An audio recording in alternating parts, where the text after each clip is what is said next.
네, 고린도전서 8장을 보겠습니다. 우상에게 바친 제물에 관한 문제인데요. 어, 이 당시 상황에 비추어서 그 바울이 던지고자 하는 메시지를 또 잘 파악하는 게 중요할 것 같습니다. 그리고 우리에게 적용할 만한 것들도 좀 생각해 보는 게 중요할 것 같습니다. 일단은 이 당시의 상황과 좀 음, 어, 그 상황에 비추어서 바울이 하고 있는 그 메시지의 핵심을 좀 파악해 보겠습니다. 우상의 제물에 대하여는 우리가 다 지식이 있는 줄을 아나 지식은 교만하게 하며 사랑은 덕을 세우나니 했어요.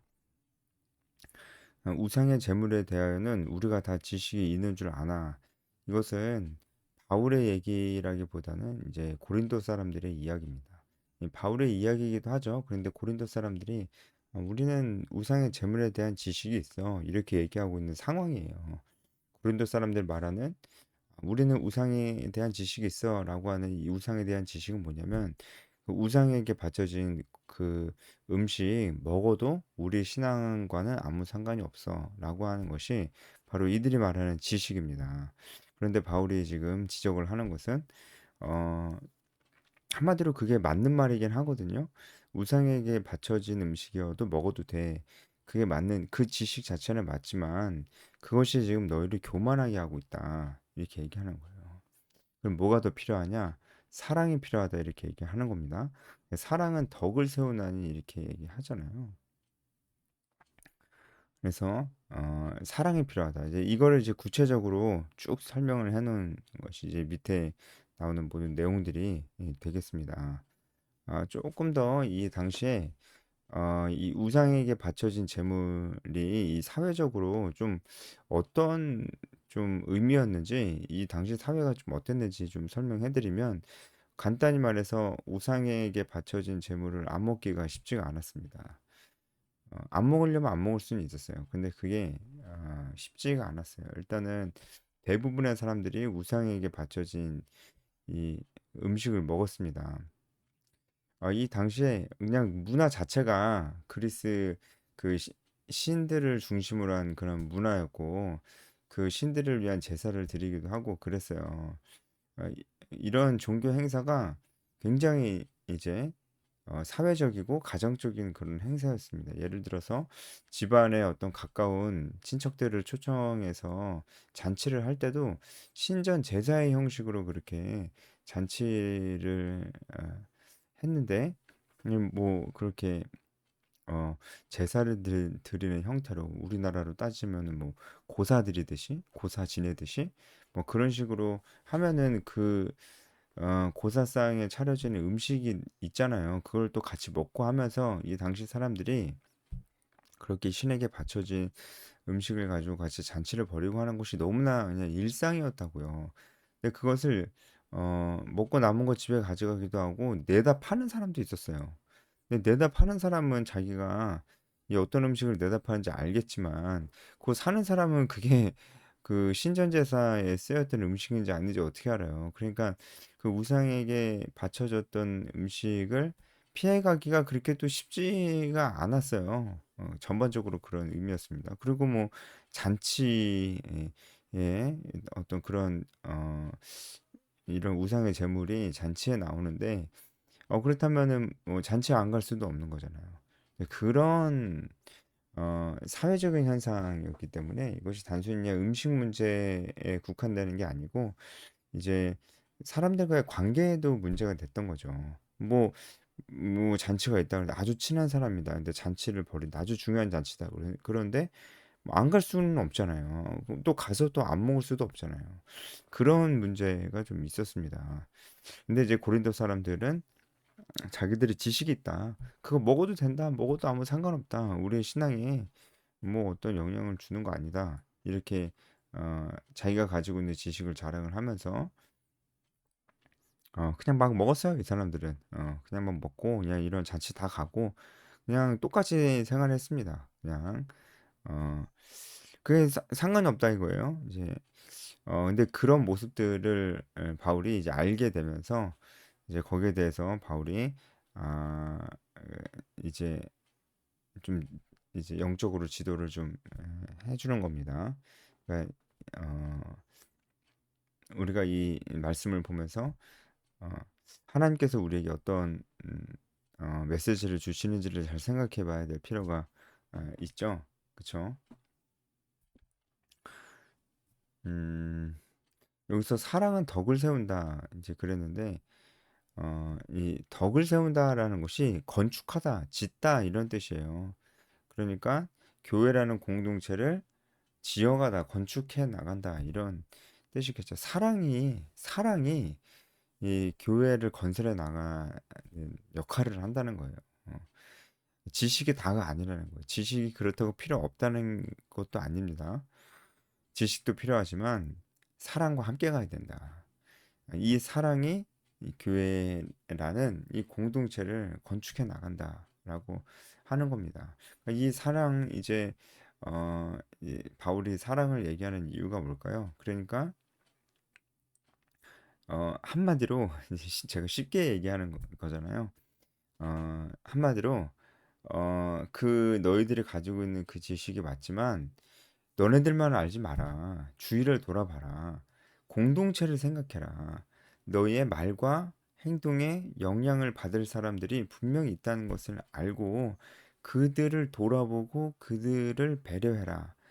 이런 메시지가 저는 이제 오늘 말씀 중에서 아주 중요하고 또 우리가 또 반드시 적용해야 되는 그런 메시지라고 생각을 합니다. 그러니까 돌아봐라. 그리고 그들을 배려해라. 너에게 그럴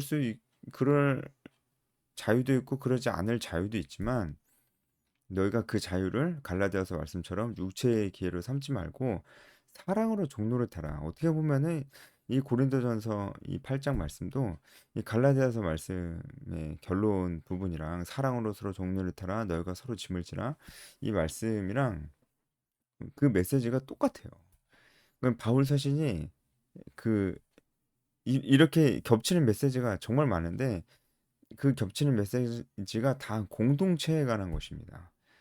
너희가 뭐 서로 짐을 지라 서로 사랑으로 종로를 타라 사랑은 덕을 세운다 이게 다 이제 공동체에 관한 메시지잖아요.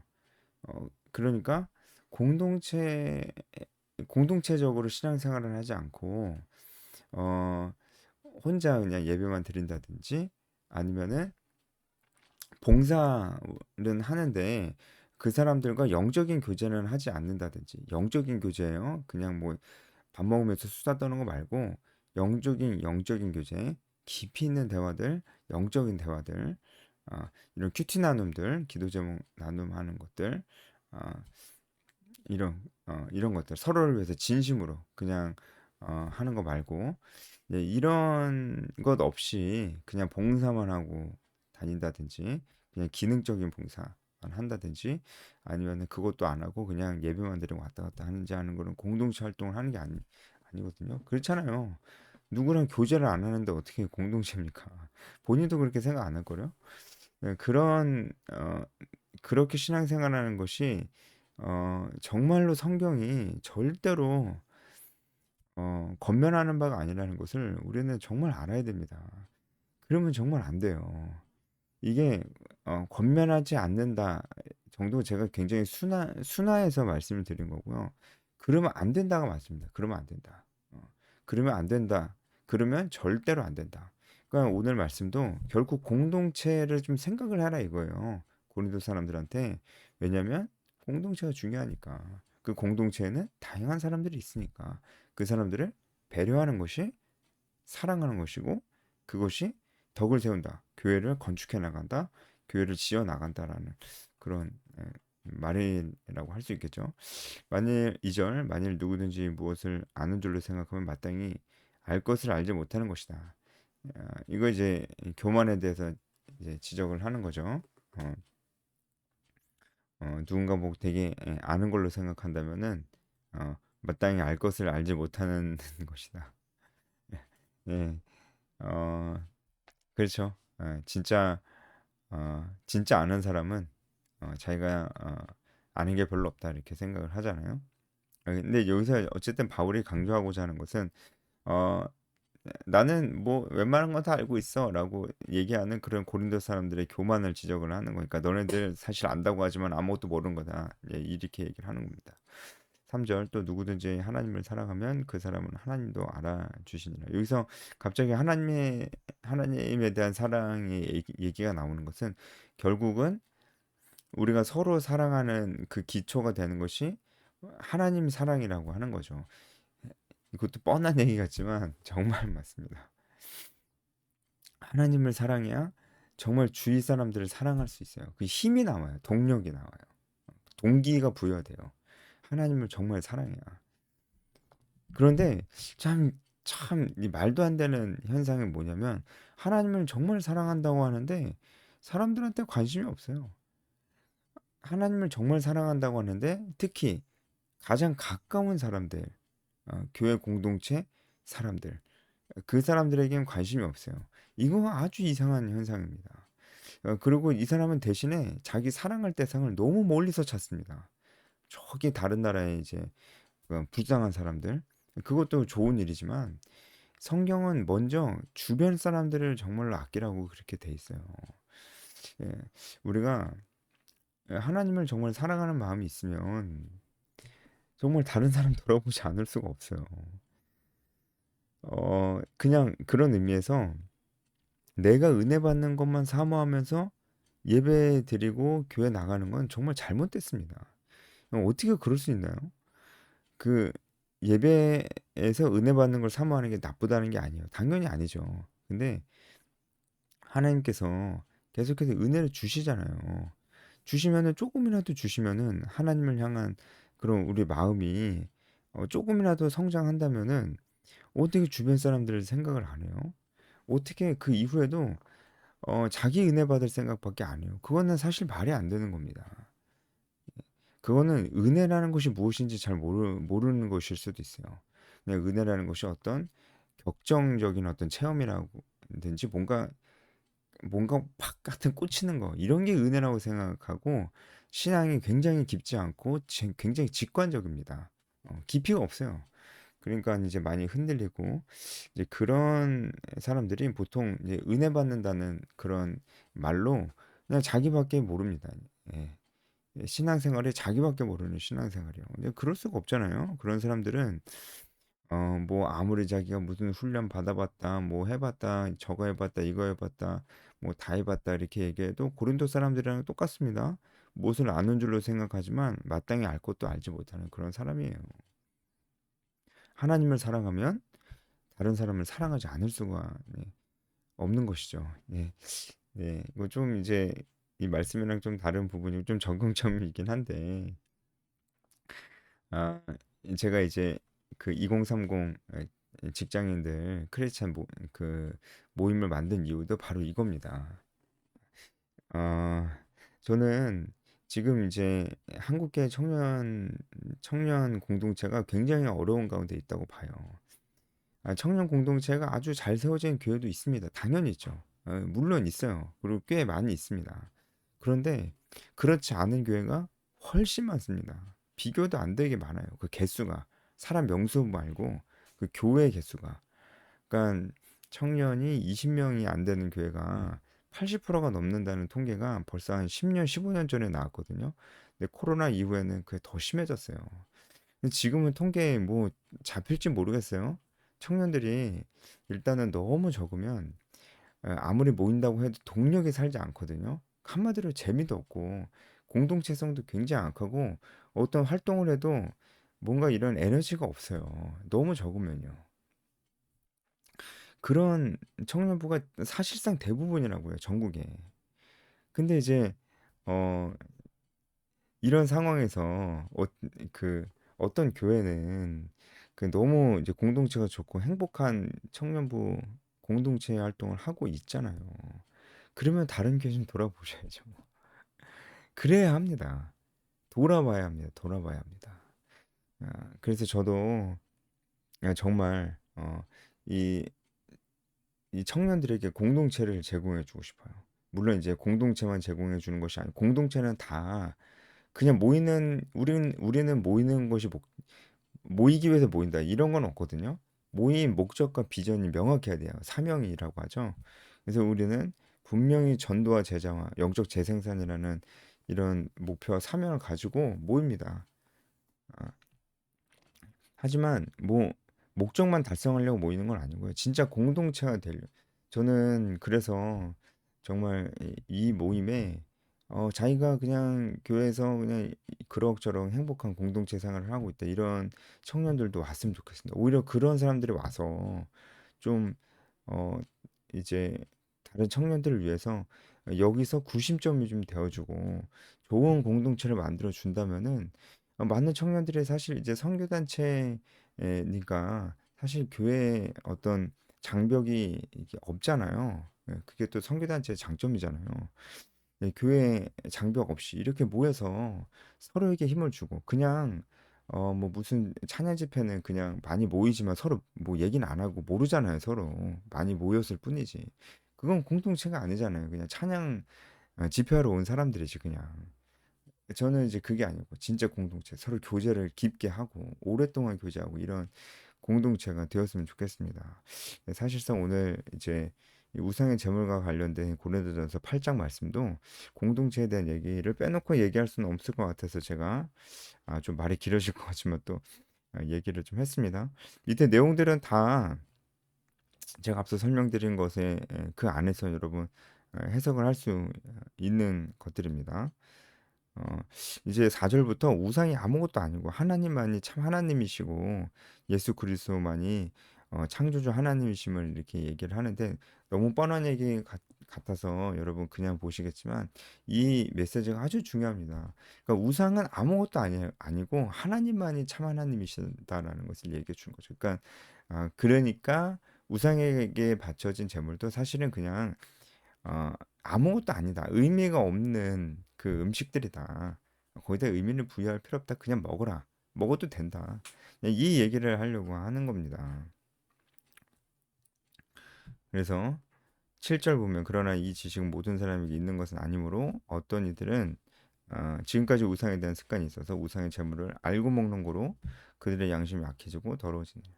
자, 이제 7절부터는 이 우상에게 바쳐진 제물에 대해서 좀 다른 생각을 갖고 있는 사람들에 대해서 나오는데 이 사람들은 지식이 없는 사람들입니다. 그러니까 우상에게 바쳐진 제물도 아주 특별한 음식이다라고 생각을 하는 사람들이에요. 이거는 이제 이 사람들이 원래 이렇게 신들을 섬기던 사람인데 복음을 듣고 회심한 사람들인데 이전에 가지고 있던 습관들을 가지고 있어서 그래요. 그래서 이게 아주 특별한 음식이고 뭐 우리나라의 문화로 빗대서 얘기하자면은 그 제사상에 차려진 음식들을 조상 귀신들이 와서 먹는다. 귀신들 소혼 당 그런 음식들이다. 뭐 이렇게 생각을 하는 거죠.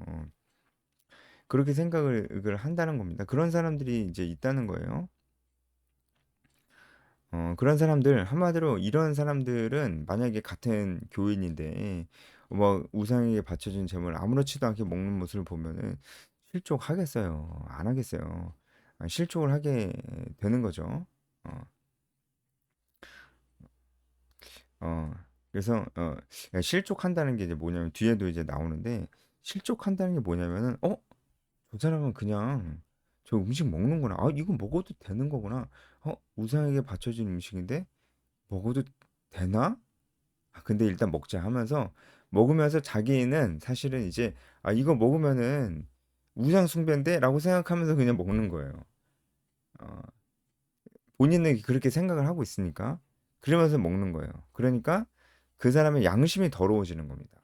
어, 그 사람은 아직 그, 그 음식을 먹어도 된다는 지식이 없는데 그 상태에서 음식을 아무렇지도 않게 먹는 그 사람 보니까 나도 먹어야죠 하고 먹는데 지식은 없으니까 되게 이제 깨름직하고 마음이 좀 그렇고 이제 그렇다는 거예요. 그러면 이제 그 자체로 그 사람에게 굉장히 안 좋은 것입니다. 예. 그 사람 죄를 짓게 되는 것입니다. 어, 그게 먹어도 되는 음식이라고 먹으면은 그건 죄가 아닌데 어, 자기가 죄를 짓고 있다고 생각하면서 먹으면 그건 죄가 됩니다. 이게 무슨 말인지 이해 가실지 잘 모르겠는데 뭐 본인은 죄를 짓고 있는 거니까요. 그죠? 자기의 그 행동이 하나님께서 싫어하시는 행동이라는 것이라고 자기 생각하면서 그 행동을 하니까요. 그러면 안 되죠. 예. 그런데 우리 가운데 어떤 사람들은 당신이 그 우상의 제물을 먹는 모습을 보고 우리 중에 어떤 사람들은 그럴 수 있다는 거예요. 충분히 그럴 수 있다는 거예요. 그런 일들은 절대로 우리 안에서 있어서는 안 된다, 안 된다. 그 얘기를 하는 것입니다. 어, 10절 보면 지식 있는 내가 우상의 집에 앉아 먹는 것을 누구든지 보면 그 믿음이 약한 자들의 양심이 담력을 얻어 우상의 재물을 먹게 되지 않게 돼. 여기서 나오죠, 그죠? 어, 왜냐면은 이 사람들도 다 먹고 싶잖아요. 우상 이게 바쳐진 재물 먹으면 안 되는데 먹으면 안 되는데라고 생각하지만 안 먹기가 쉽지 않잖아요. 그래서 이제 먹는 게 더 쉬우니까 먹으면서 자기 스스로 죄라고 생각하는데 그 죄를 지으면서 사실 이제 그 양심이 더러워지고 실제로도 죄를 짓게 된다는 거예요. 그래서 이제 11절에 보면은 믿음이 약한 자가 멸망한다. 이 멸망한다는 것도 죄를 짓게 된다는 뜻입니다. 죄를 짓게 된다는 거예요. 근데 그 형제가 그리스도께서 위하여 죽으신 형제다. 이렇게 얼마나 귀한 형제냐 이렇게 얘기를 하면서 그런 사람들 위해서도 너가 너 행동을 조심해 하는 것이 맞다. 그러면서 이제 바울이 어, 나는 내 형제를 실족하게 한다면은 나는 영원히 고기를 먹지 않을 거다. 이렇게 얘기합니다. 여기서 중요한 거는 바울이 영원히 우상의 재물을 먹지 않을 거다 이렇게 얘기 않고 고기를 먹지 않을 거다 이렇게. 그러니까 더 넓은 범위는 다 먹지 않을 거다. 약간의 뭐 과장법일 수도 있는데 그만큼 형제를 실족하게 하는 것이 얼마나 잘못된 것인지 이거는 이제 예수님께서도 형제를 실족하게 하는 자에 대해서 엄중한 경고를 또 하셨잖아요. 예, 여러분 이제 요새 자꾸 영상이 길어져서 죄송합니다. 마무리하면서 우리에게는 이런 것들이 있을까요? 우리에게는 이제 고린도 사람들과 다르게 우상에게 바쳐진 제물을 먹는 문제는 우리에게는 그런 문제는 없잖아요. 근데 우리에게 이런 유사한 문제가 있을까요? 저는 딱 두 가지 생각났습니다. 첫 번째는 음주예요, 음주. 술을 마시는 행위 자체는 죄가 아닙니다. 그런데 술은 사람이 죄를 짓게 만들어주는 통로가 된다고 했잖아요. 근데 술 마시는 것 자체는 죄가 아니니까 어 그냥 마셔. 근데 너무 떳떳하게 또 교회 사람들끼리 마셔. 그 사람은 술 어 그 한 잔 마시는 거 뭐 취하지 않을 정도로 마시는 거는 죄가 아니야라고 하고 있어. 그거 마셔. 어, 그 사람의 지식은 완전히 맞는 말은 아닙니다. 그거는 취할 정도로만 마시지 안 마시면 된다. 이 생각은 완전히 맞는 말은 아니지만 그냥 술 마시는 행위 자체가 죄는 아니다라는 지식은 맞는 지식이에요. 근데 그걸 보고 교회에 있는 다른 사람들이 어, 어떻게 생각하겠냐고요. 그러면 그들도 술을 마시겠죠. 근데 그들 가운데는 술 마시는 것 자체가 죄라는 것을 인지하고 있는 사람도 있을 거고 그런 사람들은 어, 술을 마시면서 스스로에게 죄를 짓게 되는 것입니다. 그런데 똑같이 술 마시는 것 자체는 죄가 아니야 라고 생각하는 사람들도 문제가 됩니다. 왜냐하면 그들 중에는 절제력이 아주 안 좋은 사람들도 있어요. 절제력이 안 좋은 사람들인데 어, 뭐 교회 누구 집사님 뭐 누구 형 뭐 누나 뭐 술 마신다니까 자기도 마시는 거예요. 괜찮네? 괜찮겠는데? 이러면서 마시면서 이제 절제를 잘 못하고 죄를 짓게 되는 것입니다. 그 사람이 죄를 짓게 되는 것에 있어서 술 마시는 거 죄 아니야 하고 술 마시는 것을 보여줬던 그 교회 형 누나 언니 오빠들이 아무 영향이 없었다고 얘기할 수 있네요. 그럴 수 없잖아요. 그러니까 어,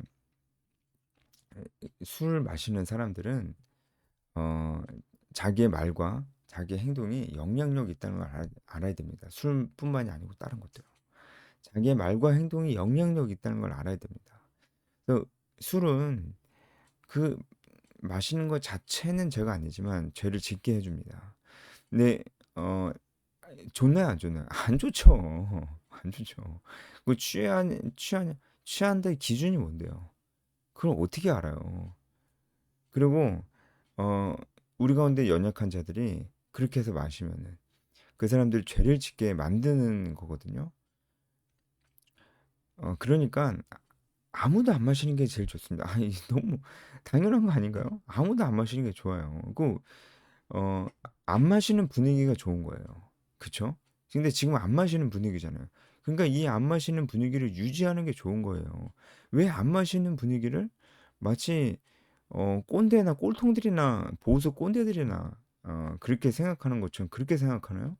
그렇게 생각하는 사람이 자기는 지식이 있다고 생각하죠. 무슨 선교사님, 한국에 왔던 선교사님들이 한국 사람 절제 안 돼가지고 어? 교회 안에 그런 문화를 심어놓은 거지. 뭘 좀 아는 것처럼 그렇게 얘기를 하면서 이제 어, 한국 교회 안에 없던 음주 문화를 가지고 들어와요. 이 사람들 뭡니까? 이 그게 정말 좋은 영향력인가요? 자기가 술 안 취한다고? 생각해 볼 필요가 있습니다. 그래서 저는 음주는 그냥 아예 안 하는 게 제일 좋습니다. 그런 문화를 우리가 앞으로도 계속해서 이어나가는 것이 제일 좋습니다.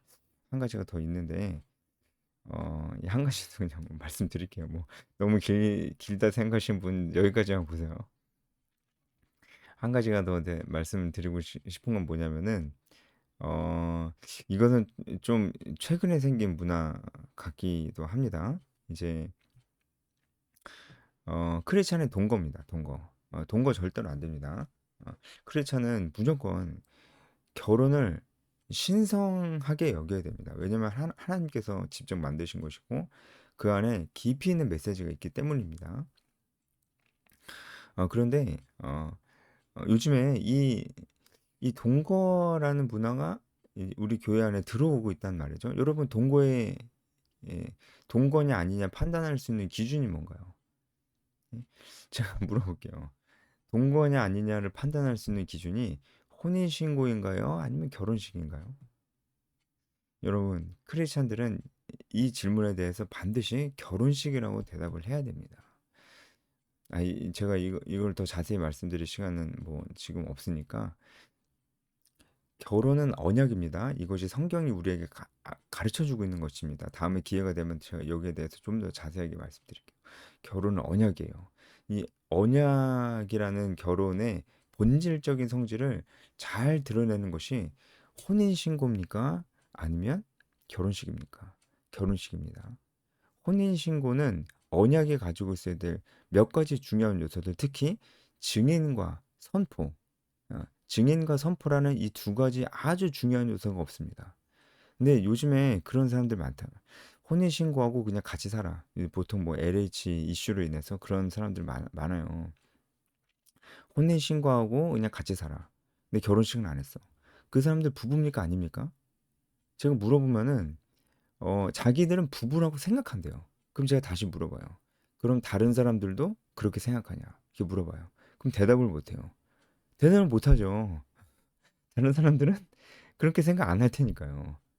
아니면은 뭐 혼인신고했다는 소수들만 뭐 그렇게 생각할 수도 있고 안 할 수도 있으니까요. 대답을 못하죠. 여러분, 그래서 언약의 중요한 기능이 빠졌다는 거예요. 반드시 증인들이 있어야 돼요. 선포가 돼야 됩니다. 만약에 혼인신고가 진짜 언약의 기능을 감당하려면 혼인신고 마친 사람들은 사람들한테 청첩장 돌릴 때 알려야 돼요. 우리는 결혼식 하는 게 아니고 셀러브레이션, 그러니까 연회해야 하는 거라고. 결혼은 우리가 혼인신고하면서 이미 했고 우리는 그 이후에 연회 뒤풀이 하는 거라고. 뒤풀이에 참석하시라고. 이 결혼식이 아니고 연회입니다라고 얘기하면서 초청해야 됩니다. 그리고 혼인신고가 언약의 기능 감당, 혼인신고하는 순간 모든 사람들에게 우리는 부부입니다라는 것을 선포하고 결혼식을 하지 말아야 돼요, 사실은. 어. 근데 이제 그런 식으로 하는 그런 식으로 하는 것도 안 좋습니다. 그냥 결혼식이 언약의 모든 기능을 잘 가지고 있습니다. 다만 우리가 그 기능들을 잘 생각하지 않으려고 하니까 희석되고 있는 것뿐이에요. 희석되고 있다고 아예 안 해버리면 어떡해요. 그걸 잘 살리는 쪽으로 가야죠, 우리는. 그래서 근데 이제 이게 어 그러니까 한마디로 그냥 혼인 신고하고 그냥 결혼식은 안 하고 사는 거예요. 그 사람 부부입니까 아닙니까? 부부라고 볼 수가 없습니다. 언약의 측면에 있어서는 부부가 아니에요. 근데 같이 살아요. 동거잖아요. 근데 이런 사람들이 교회 안에 많이 생기고 있어요. 그중에는 아주 믿음이 좋은 사람들도 많습니다. 예. 그 사람들을 제가 뭐 정죄하는 건 아닙니다. 근데 그런 모습들을 보고 만약에 교회에 있는 다른 뭐 동생이나 다른 지체들이 그 모습을 보고 만약에 믿음이 연약한 자가 그 모습을 보고 그것을 동거라고 받아들이면 어떻게 하실 거예요? 예. 그들이 동거라고 받아들이지 말아야 될 이유가 있을까요? 어. 그래서 동거라는 문화를 가지고 교회 안에 들어오게 되는 역할을 하게 되는 거예요. 교회 안에는 생각보다 특히 이제 성적인 부분에 있어서는 지금 우리 시대의 분위기가 그렇잖아요. 어, 이, 어, 그것도 충분히 당연하죠. 충분히 동거로 보일 수 있고요. 그리고 그것으로 인해서 동거 되는구나라는 생각을 하게 될 사람들이 아주 많다는 것을 꼭 염두에 둬야 됩니다. 우리가 어, 우리에게 좀 적용을 해봤습니다. 오늘 좀 길게 했는데 네, 여기까지 하겠습니다.